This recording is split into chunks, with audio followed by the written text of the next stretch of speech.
नमस्कार मित्रांनो, मी आज तुम्हाला सेन्सेक्समध्ये इन्व्हेस्टमेंट केल्यानंतर आणि गोल्डमध्ये इन्व्हेस्टमेंट केल्यानंतर किती इन्कमचा फरक पडतो ते मी सांगण्याचा प्रयत्न करतोय.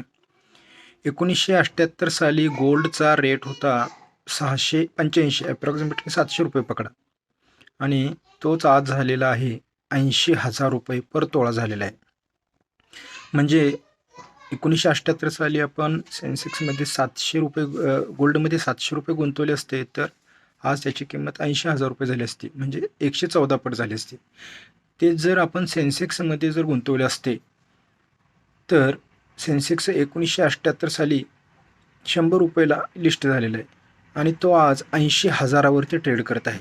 याचा अर्थ 1978 साली सेन्सेक्समध्ये जर आपण ₹100 गुंतवले असते, तर त्याचे आज ₹80,000 झाले असते. म्हणजे तो परतावा होतो 800 पट. म्हणून मित्रांनो, आपण स्टॉक मार्केटमध्ये इन्व्हेस्ट करणे गरजेचं आहे. धन्यवाद.